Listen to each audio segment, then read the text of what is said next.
my name is Ria, and today I will be explaining expectation violation theory along with some examples that my friends and I put together that show what the theory would look like in real life. So expectation violation theory focuses on the nonverbal behaviors that people have when they're communicating. For example, eye contact, hand gestures, the way that you're angled towards somebody, or the distance that you are from somebody when you are speaking to them. We're going to see two interview settings, and we're going to pay attention to the interviewer and the interviewee's nonverbal behaviors, see how different they are, and then see how the interviewer's nonverbal behaviors affect me as the interviewee. In this next example, let's take a look at the interviewer and the interviewee's nonverbal behaviors when they are communicating with each other. So Ria, tell me why you want to work at the zoo. Well, ever since I was a little girl, I have always had a passion for animals. I have my master's in biology with an emphasis in natural science. I feel that your values really align with mine, therefore hiring me would be mutually beneficial. Great.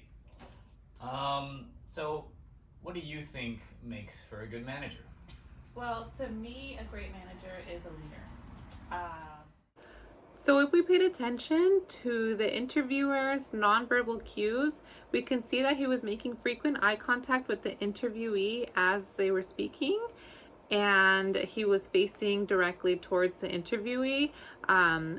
So me as the interviewee, if I were to walk out of an interview like this, where all my expectations were met from the interviewer's nonverbal behaviors, I would probably assume that I did really, really well, and I would feel really confident about the job. However, let's say the interview went a little bit more like this. So Ria, tell me, why do you want to work for the zoo? Well, ever since I was a little girl, I've always had a passion for animals. I have my master's in biology with an emphasis in natural science.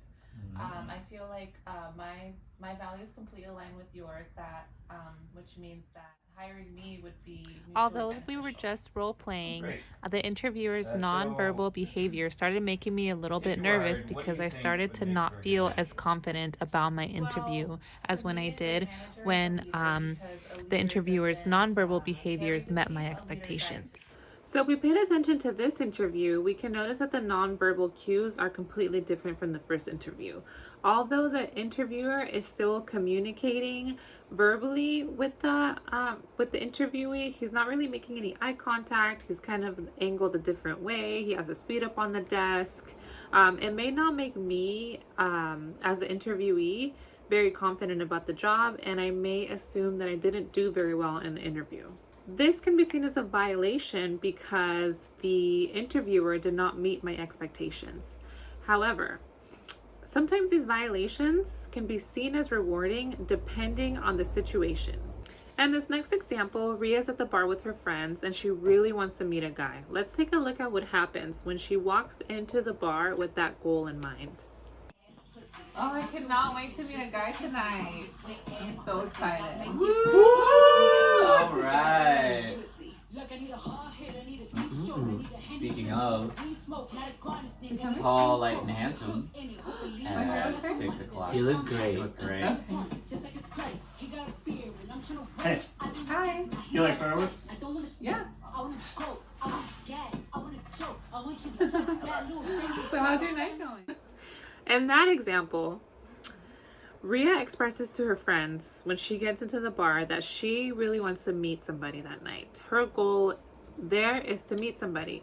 So when a stranger approaches her and immediately gets way too close to her, because she had the goal in mind that she wanted to meet somebody, she's okay with the stranger making some violations. Now, let's pretend that a stranger approached Ria and she had a different goal in mind, that she didn't want to meet somebody and that she just wanted to spend time with her friends. What would happen then? So tonight, it's all about my friends. I don't want to meet any guys. Just want to hang out with you guys. Cheers to being Cheers single, to being single. and strong, Yeah, ovaries independent. for robbery. Woo! Oh no, there's someone coming. Hey, you like fireworks? Not really. Excuse me?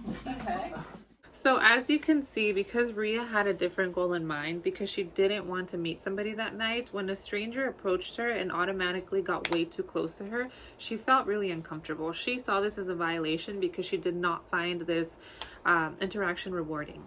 When we are thinking about expectation violation theory, it's very, very important that we take reward valence into consideration. Reward valence is the level on which we find the interaction rewarding. In the first scenario, when Rhea expressed to her friends that she wanted to meet somebody, when somebody got way too close to her and made some violations, she was okay with it. And the second scenario, where she didn't want to meet anybody and a stranger approaches her and got way too close to her, she was really, really uncomfortable. Our reactions are always going to depend on whether or not we find the interaction rewarding. Now, that's very important to remember because that's what makes us competent as communicators, and that's also what helps us adapt to different environments and act quickly in uncomfortable situations. Thank you so much for watching my video on expectation violation theory. I wanted to end this video with a quote from Leonard Mlodinow, American physicist, screenwriter, and author. Nonverbal communication forms a social language that is in many ways richer and more fundamental than our own words. Thank you for watching. Thank you guys tonight. I cannot wait to meet somebody tonight. Speaking of somebody coming.